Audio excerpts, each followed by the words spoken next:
Welcome to Compression, the quest to $100 million in just 1 year. Join me, your host, Logan Freeman, in this one-of-a-kind interactive podcast experience where I am on a quest to compress 3 years of achievement and production into 12 months. And no, the answer is not to just work harder. I'm bringing you not only ideas and concepts that are complete at the theoretical level, but they're also effective at the applied level. Look, guys, knowledge is not power. It is potential power. Knowledge plus massive strategic action equals power. We're talking about strategy, systems, accountability, all in real time. This is Compression. We're back for another episode of the Compression Podcast. That's so hard to say, but we are here in the flesh. I'm in the home office. I've been spending a lot less time here throughout the week. But man, I remember why I love this home office so much. It's just so nice. You know, it just feels like home. I urge everybody to find that space where you can be productive and you can have that flow going. And so even though my wife and I are sharing the network bandwidth, I hope we're going to be okay today. She was griping at me a minute ago, but she's good to go. I'm good to go. Jerome, how are you doing today, my man? Amazing. Got back real close to midnight last night. Ooh. Got the fortune of hanging out with one of my clients on his 55-acre estate. There we go. It was go. insane. But you get exposed to things and you realize what the future holds. Yeah. Well, the intention for this podcast today, first, let me name it 35.3. We're going up, and away. Every week we are climbing the ladder to $100 million. The compression methodology is working. Love all of the folks that have been watching, listening, giving all the feedback. Hopefully you guys enjoyed the episode where Jerome made me cry a couple weeks ago. Go check that one out. That's raw, authentic, some of my best stuff that we put out there, even though I couldn't talk. So that being said, the intention for today's episode is fire. I am on fire. And I want you guys to be on fire as well. And we're going to talk about how to get on fire, and fire in a good way, not the bad fire, not putting out fires per se. But the fire is burning inside. Fire is burning inside. And it's burning bright, and it's burning in the right place. So talk a little bit about how that has happened, where that is leading me to, and some big wins, losses, and learnings over the week. And, you know, as I think about this episode and what we were going to talk about, guys, I don't pre-plan what we chat about on these calls because it is in real time what's going on. And sometimes there's big issues, sometimes there's not. Today is one of those that there's not necessarily. So this is more of a proactive episode. It's still going to be very valuable. I can guarantee you that. But I want to set the intention that today is all about burning bright. And one of my favorite Bible verses is about, you know, if you have a lamp and you're going to put that lamp on the lampstand, you're not going to put it underneath a blanket so nobody can see it, or you shouldn't, right? And it's the same one that talks about salt. When salt loses its taste, what is the value of salt? Well, it's still got a lot of value because it preserves meat, does all kinds of fun stuff. But you want to be salty. You want to taste. You want to have vibrance in your life. And the last couple of weeks, I've started to see that kind of popping up. I got a little color in my face. My ears are turning red. I'm getting fired up here, guys. So I'm excited about what we're going to chat about today. I've got some fun things that I'm giving people updates on, and we're going to dive right in. I'm feeling pretty inspired, pretty motivated this week, and I'll talk a little bit about that as well. Jerome, where you want to start, man? I want to hear about some wins because that number just grew. It grew. Numbers continuing to grow, and it will continue to grow. So I've got some big wins. Let's jump right on into it. You know, I haven't done this in a while, but I wanted to read about what I was trying to get done this week. and my number one is always inviting Christ into my temptations and relying on the Spirit. The number two always has something to do with my beautiful wife, Taylor. And this week was patience with Taylor in all scenarios, focus on empathy. And the third one is really where I would say we crushed this week. But there's about 15 different tasks that needed to get done or in process. And I did some deep work. I've been doing some deep work, guys. I've been reading books, a lot of books. I didn't read much this week because I was implementing. And so between 5 and 6 is usually my time to read. Well, I decided to put the books on the shelf, pulled a few of them off and started doing the work. Okay. And I shared that work with Jerome. I shared that work with a few other folks, and I'm very excited to talk about what that work is. And the big piece is the vivid vision. So that was a huge win, was getting kind of these ideas, these concepts, these models out of my head into a vision. I think that our EOS, our entrepreneurial operating system, allows for the how. How are you going to get where you want to go? Okay. It does a really good job with that. It spends very little time with the vision, which is the what. What are you trying to build? And so, frankly, we have all of that what, but it's not real motivating for people unless you are the principals of the business. Well, we're much larger than that. And I'm going to talk to you a little bit about that recently. But I brought this vision to life, this idea of where we're headed. And I modeled, whatever you want to call it, from Brandon Turner, the Bigger Pockets guy, when he had Cameron Harold on his show. And Brandon decided to make his vivid vision into a newspaper article. So I mimicked his structure, his ideas around that. And I wrote that, which I'm really excited to share with you guys whenever it gets done. So that was a huge win, was not just reading these books, but taking that vivid vision, putting it into practice, sharing it with the business owners and some other friends. And I got some great feedback. I'm going to make some changes, and I'm going to roll it out internally. We're going to blow it up. We're going to get it on the wall. We're going to send it to our investors. We're going to send it to our vendors, and everybody's going to know exactly what FTW is about in that way and where we're headed. So that was a huge win for me, man. I know you read it. Did you have any thoughts that you wanted to share, or should we save that for a future episode where we cover this vivid vision in detail? So I sent it back. I don't know if you got to that email yet. Tomorrow morning. I did have a lot of feedback. And Yep. Just the overarching comment is, who's the hero and who's the guide? Yep. And making sure that we stay true to putting our customer in the hero seat, because they are. And that was kind of the beginning and the end of the feedback. Who's the hero? Who's the guide? And then at the end, is it about growth, or is it about, serving the customer? Absolutely. Yep. 100%. I'm excited to dive into that. Tomorrow, I got about 100 emails to get through, and I'll get through them. I just can't do it during the golden hours. And so I guess the big takeaway for me on that win is implementing what I have been reading, but finding time to do that, and making the time to do that. That was a big win for me. I ate the frog this week. I had a lot of different ideas that needed to be implemented. And I just said, okay, get in front of the computer, get in front of your notebook, and get it done. And it's amazing, guys. It's this concept of, we've talked about a lot. It applies to working out. Just put your shoes on. It applies to doing all of these different things.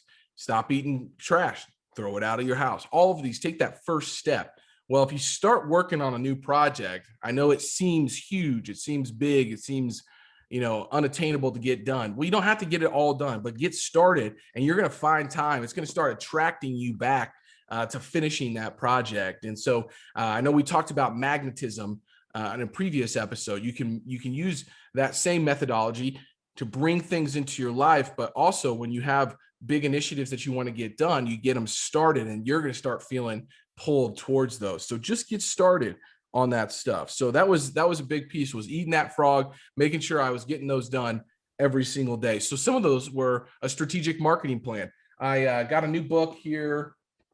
It's not on my desk here, but it's right behind me somewhere. It's the one-page marketing plan.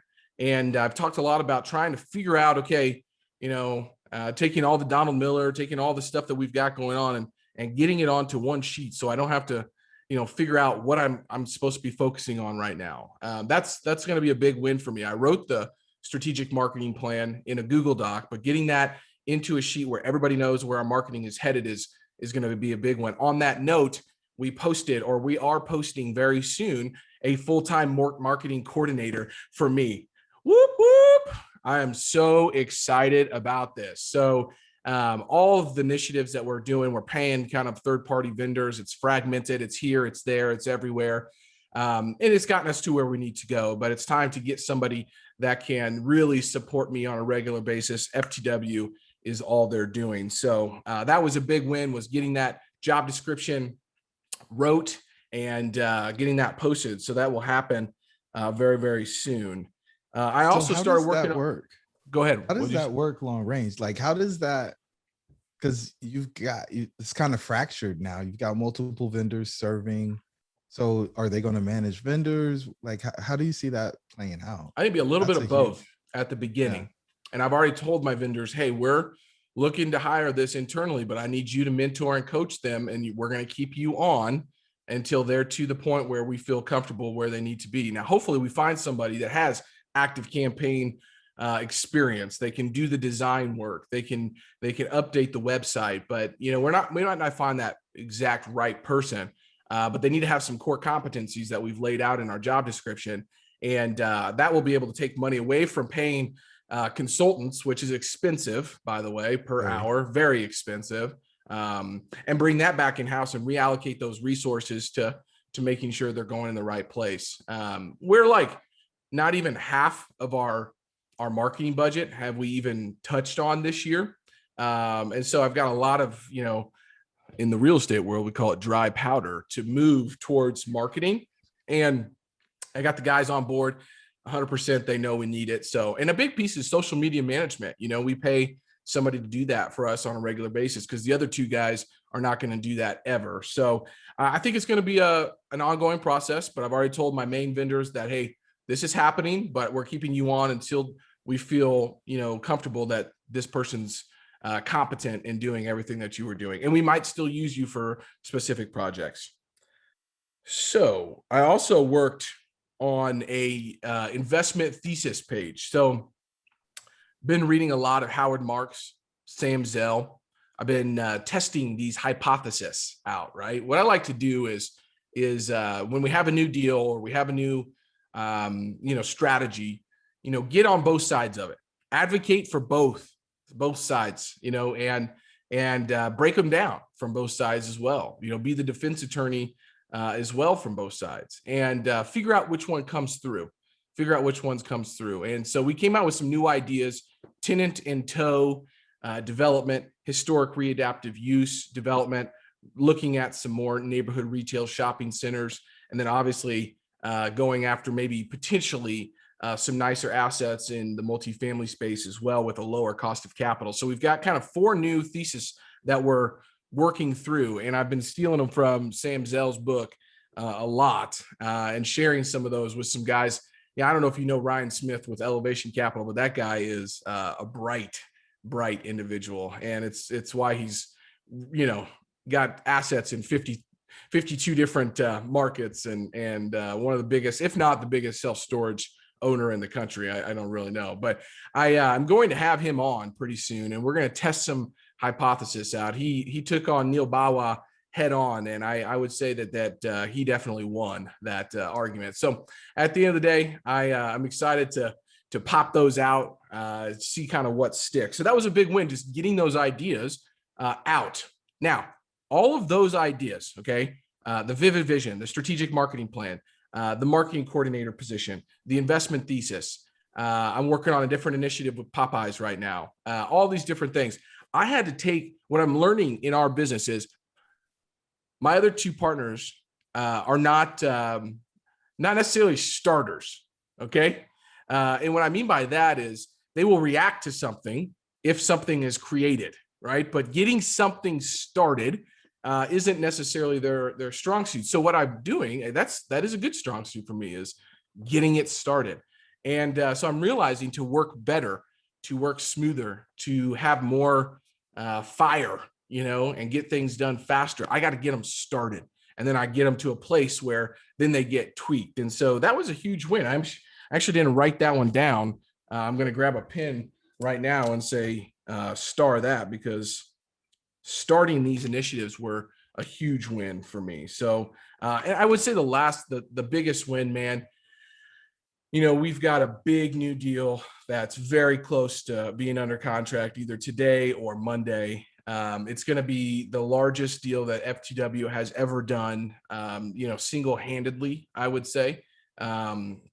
We might need some support on a few functions of the business, but of the business plan. But I'm very excited. It's 150 plus units in a market really close to my house, and it's got a great opportunity. So that was a really big win as well. But the biggest one was yesterday.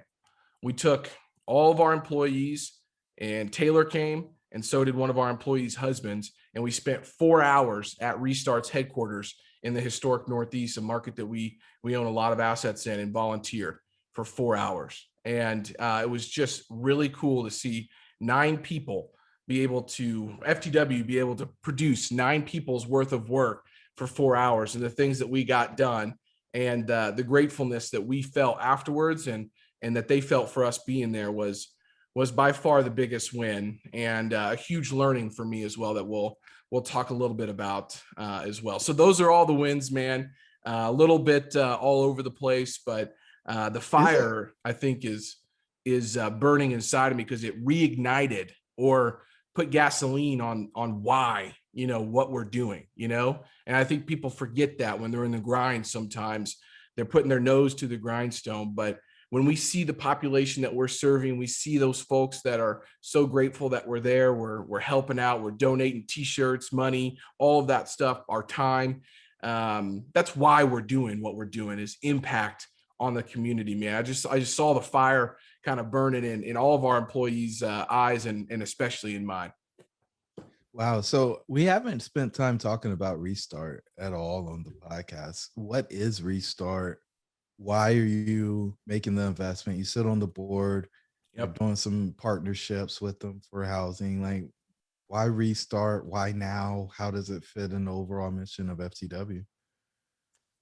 Well, as a real estate developer and investor, you can only do so much in relation to affordable housing without the government and nonprofit support. And that's one thing that I've been learning. And so to have that type of support, it's really good to be, well networked and or just in line with one of those organizations. And when I met the CEO of Restart, when they were asking me to join the board, social entrepreneurship was one thing that she continued to talk about. And I read a lot about social entrepreneurship, meaning, you from the Delancey Foundation, which allows you to create a kind of a self-sustaining environment or ecosystem that gives people the resources they need to be, successful out there, but then also has, jobs that are created from the people that graduate those types of programs or are moving on to the next part of that their lives. And so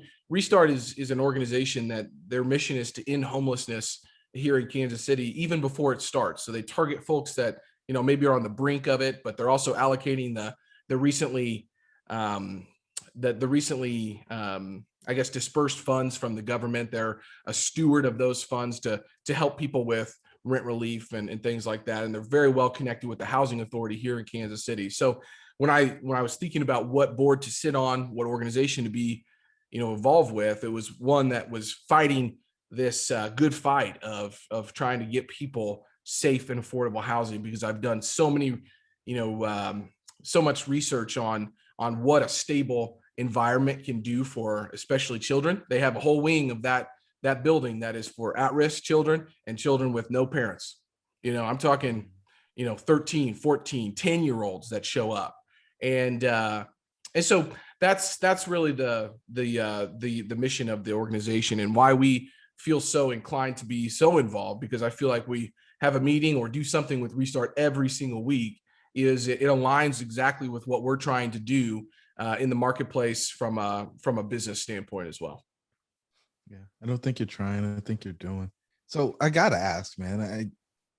Meaningful work. I see the picture of Kobe there. What's up with Kobe? Where'd that come from? What's that about? Okay, so that's a new one. Yeah. So my one of my mentors and a big investor in a lot of our real estate deals, one of his sons, he has 8 or 9 children. I always forget, but his oldest son is an artist.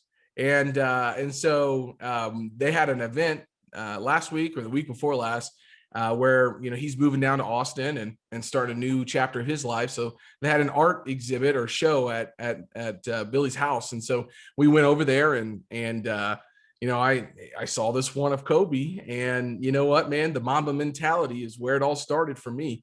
I was following this guy from way back when, and then when you read Tim Grover's new book, which I got it right here.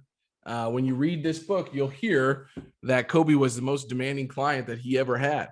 And the guy just was so successful, the only professional athlete to go win an Oscar.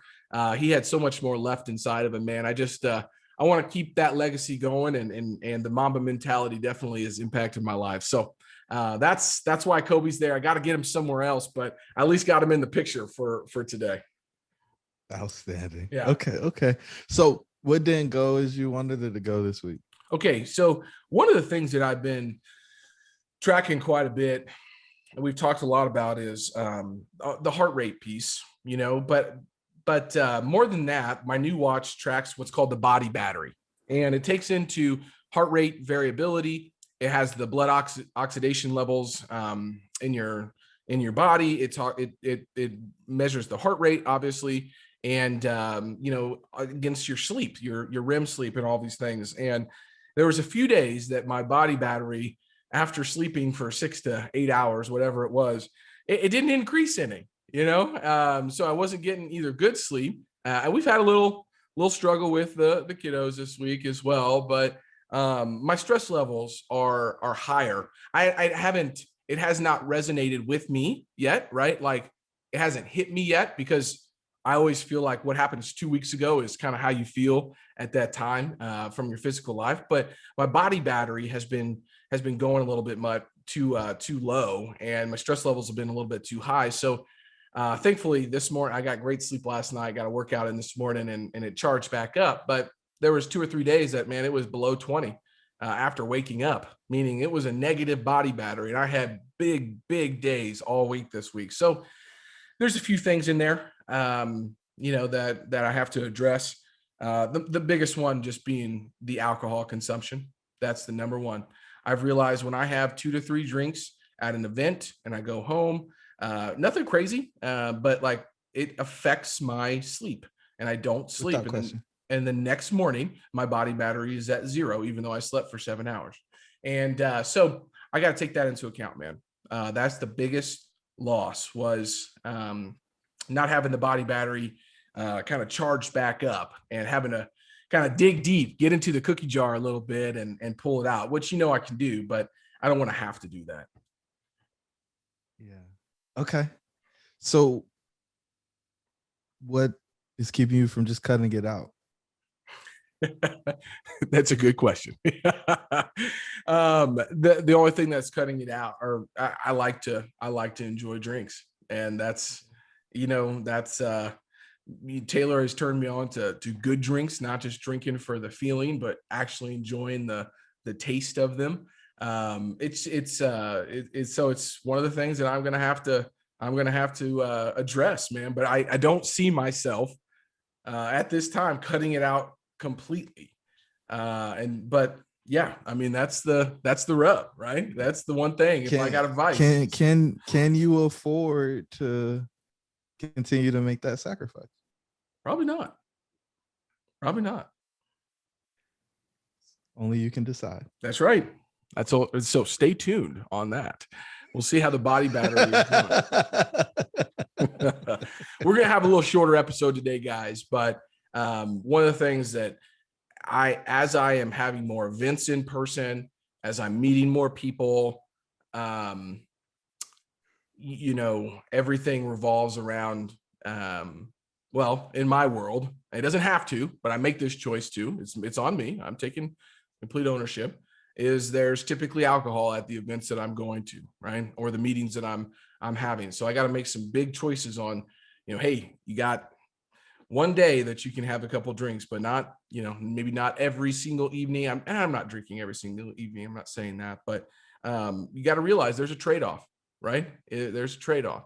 And our man Jerome doesn't drink, doesn't need sugar. I mean, he's over there just smiling at me. And as I'm over here, talking about drinking a dirty martini, so, but there's a trade-off with it, man. And I've got to keep tabs on it for sure.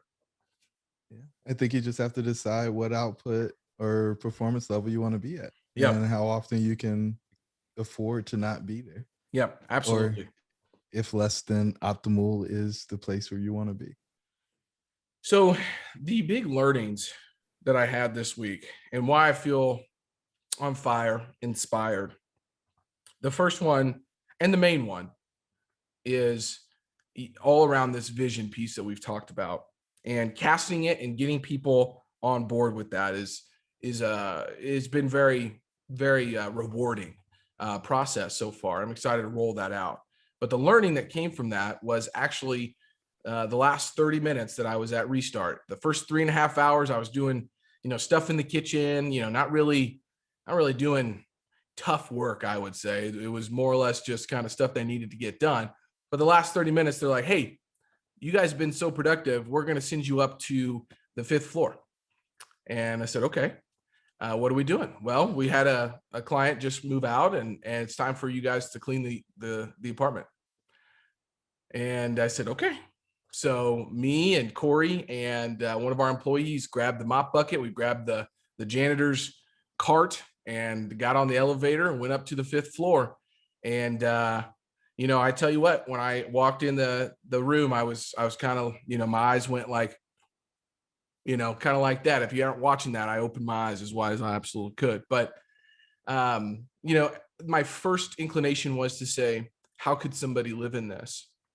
Yep. My second inclination after thinking about it and not verbalizing it, but reflecting on it as I'm mopping the floor and don't know what I'm mopping up, after I took the sheets off and had to touch the sheets and get them in a trash bag and all of this stuff, was, where did this person come from though?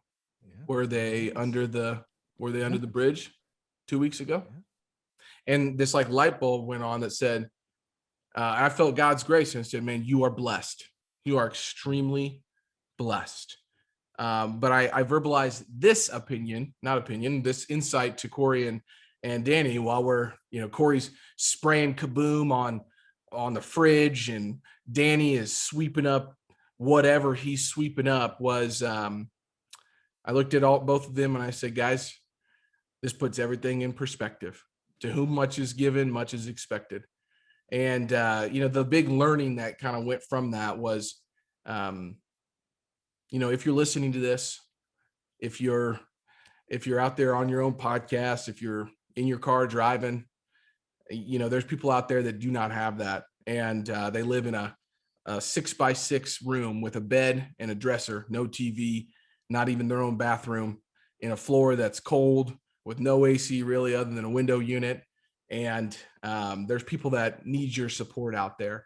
And it just fired me up to say the work that I'm doing is actually impacting the community and created that burn, that desire to do more, to do better, and to continue on this process. So it's not all about how much capital did you raise, how many deals did you get done, how many units do you have. All of that stuff is fine and dandy, but I'm calling out every podcaster, every syndicator, every real estate guy out there. What are you actually doing to impact the world? And telling me that you're buying a Class A multifamily deal and keeping it safe and affordable is not the answer, because what I saw on Thursday, that's impact. So reach out. You got time, you got talent, you got treasure. Figure out which one you can give away. Treasure is the easiest, is the easiest for most people. But taking 4 hours out of your day on a Thursday when I'm closing deals, I got stuff going under contract, I got all this other things, is not an easy task to do. But whenever I walked into that room and I said, Restart help this person get off the street, get their driver's license, get a job, find permanent housing, and are providing the resources that they need from a case case management standpoint to get their lives started back again. Man, it just was a feeling of overwhelming, not pride. It was an overwhelming sense of I felt like I was connected to what I was doing, and that was a huge win, man. Huge learning, huge win. So that was big, man. That was really big. You got any thoughts on that front? I think it's a privilege to serve. Mm, I think it's absolutely a privilege to serve. And most people don't want to see the ugly part of the business, right? Pride yeah. of ownership. I've got this property. I pay $200,000 a unit. People pay $2,500 a month in rent. It's cash flowing, etc. But we don't think about the person who's the true customer that lives in that unit, right? We Mhm. don't think about the person who's leaving homelessness and getting into some subsidized housing and then potentially improving their situation, and then in unsubsidized housing, even though it's on the lower end of the spectrum, and the potential. And I think it's only in America where you have this potential to go from nothing to whatever you want. Yep. Um, and knowing where your housing that you're providing, if you're a housing provider, fits in that continuum and the actual problem that you're really solving. Because, is it a problem for somebody to have to live in a $2,500 a month apartment? With a No, dog they're washing choosing to do that. station. Yeah, they're choosing to do that, right? Um, they could probably go buy a house if they wanted to, right? They could be a owner, but they're choosing not to out of convenience. There's some people who will never have that option. And do they deserve less because of whatever situation that they were involved in that formed their view of the world before they even knew that they had a view of the world? I I don't know that it's totally their fault. Yeah. And I would say that it's not. I would say that, and I was talking with Chris about this just on the last episode we were recording, not compression, but a different podcast. And the big moment came to me when I was standing in that apartment, looking out the window, thinking about what that person was thinking about. And obviously, it was a woman because there was plenty of womanly products in the room that I got to take care of. But anyways, that's neither here nor there. um, I thought about my situation. I thought about my family. I thought about our business, and I said, and I thought about that person. I said, what makes us any different? choices, Choices, but at the core, we're both nothing, humans, and we're both nothing. Yeah, exactly nothing. there's just no difference. My The only value difference is is the choice. Yeah. my value is no better than that other person, and I want people to hear this. I want people to hear, if we want to change this world, we want to bring people together. I hope the last 12 to 15 months really impacted people in a way that says we got to come together. We haven't seen it yet. We're on a tipping point, right? We're in that inflection point where one group might go this way, the other one that way, definitely politically. But we've got issues with race, we've got issues with the lower middle class, with people that are homeless. We have all of these things, but we also have the opportunity to fix these if we come together. But the first way that we do that is thinking that we are very, very similar, and our values are the same, not different. So especially with the color of your damn skin. I mean, sorry, just to get on that. So superficial. So Yeah. superficial. But anyways, that was a huge learning, man. It fired me up. I have a feeling, I have a inclination that this might be one of the talk tracks that you and I speak about, is not impact investing per se, but figuring out how to do this business that does impact a different community instead of the community that we see most of the time doing just trading, private equity firms trading one deal to the next for a slight benefit. So I think that's going to be something that I spend a lot of time with. And as I work with Restart and social entrepreneurship, I mean, my whole vision and dream of this, getting into this business, is to give 1,000 people that can't afford housing themselves housing for the rest of their lives. And we want to pass that on. So there might be a new nonprofit that FTW starts that does just that. I know there's some other syndicators out there that focus on giving some of their fees to, a fund or something that helps to do some of that stuff. But I haven't heard a lot of people actually doing it, stepping in and figuring it out. and actually doing that. I think we have the opportunity and the resources to do that with FTW, which just drives me even more. It just drives me even more. I want my kids to see that just because we live where we do, we look the way that we look, we drive the cars that are, nicer, whatever. Yeah. All the stuff. Yeah. That means nothing. It means absolutely nothing. You were born into this, child. And I was born where I was born. And to whom much is given, much is expected. So anyways, I'm getting the goosebumps. We'll have more on that. And you're a great individual to chat more about that. But I want to leave everybody with this, because the way that I was to be on fire this week was not to say yes to more things. It was about saying no. And so James Clear, my favorite writers, talk about him all the time, says this: it's not about what you say yes to. It's about what you say no to. Saying no saves you time in the future. Saying yes costs you time. No is a time creator, a time credit. Yes is a time debit. No is a decision. Yes is a responsibility.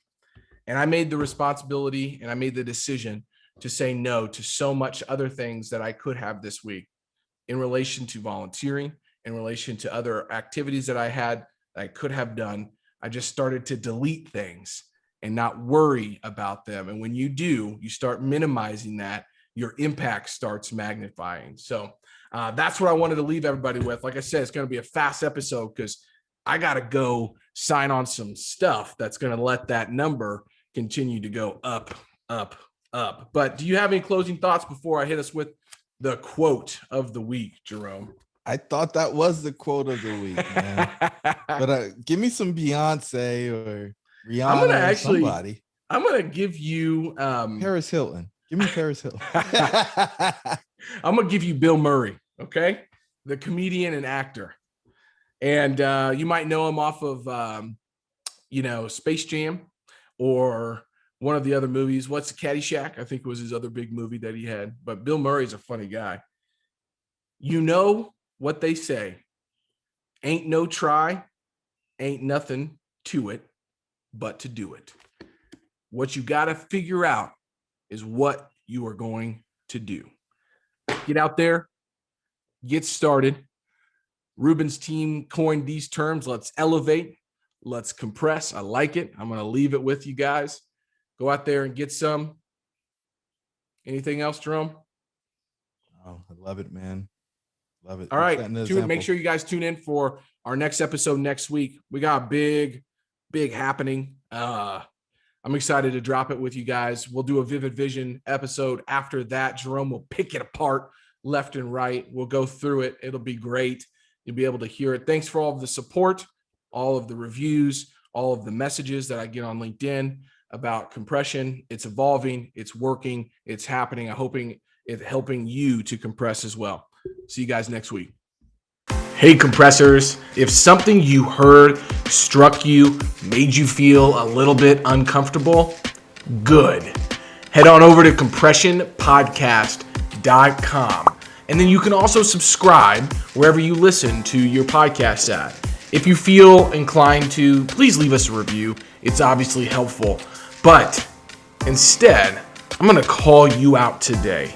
I'm going to call you out and make sure that you do your part, sharing this message by sharing it with one person that might need to hear what we talked about today. Be great. Nothing else pays.